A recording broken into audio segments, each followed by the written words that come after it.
finally আজি আমাৰ state গভৰ্ণমেণ্টৰ কেবিনেটত এটা আমাৰ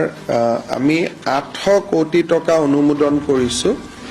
800খন চাহ বাগিচাত টি গাৰ্ডেনত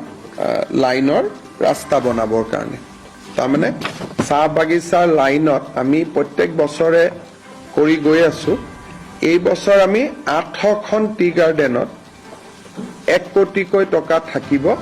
টি গাৰ্ডেনৰ লাইনৰ ৰাস্তা বনাবৰ কাৰণে আজি আমি সেইটো অনুমোদন দিছোঁ সেকেন্ড আমি প্ৰত্যেক বছৰে 126খনকৈ স্কুল আমি বনাই গৈ আছোঁ মোৰ ইন্ডিপেন্ডেন্ট ডিসিশন আছিল যে 500 স্কুলক আমি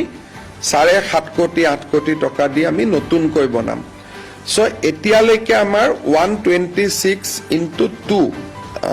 ইমানখিনি স্কুলৰ আমাৰ কাম চলি আছে 200 কিমান হ'ব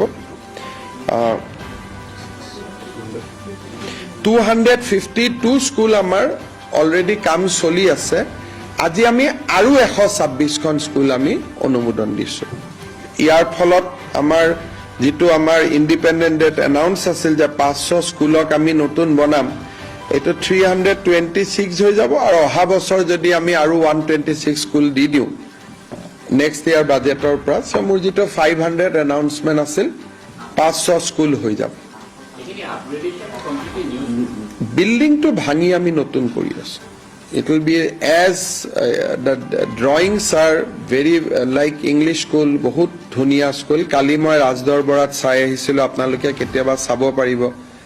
ৰাজদৰ বৰা আৰ্য বিদ্যাপীঠ স্কুল আমাৰ জালুকবাৰী উচ্চতৰ মাধ্যমিক বিদ্যালয় cotton collegiate Kamrup academy Sonaram এবাৰ মই গৈছিলো আপোনালোকৰ মনত আছে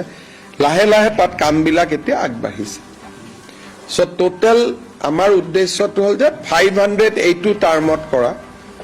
আৰু অহা বছৰ অহা টাৰ্মত যদি 1000 কৰিব পাৰো আমাৰ টোটাল 4000 স্কুলে আছে স্কুলখিনি ধুনিয়া হৈ যায় কষ্ট বেছি লাগে আৰু কাৰণ এখনত 7.5 কোটি 8 কোটি কৈ লাগে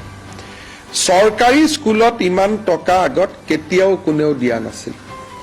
কোনোবা গভৰ্ণমেণ্ট আহে 50 লাখ 20 লাখ 10 লাখ 8 কোটি টকাকৈ অনুমোদন এখন হাই স্কুলত ইন গভৰ্ণমেণ্ট সেক্টৰ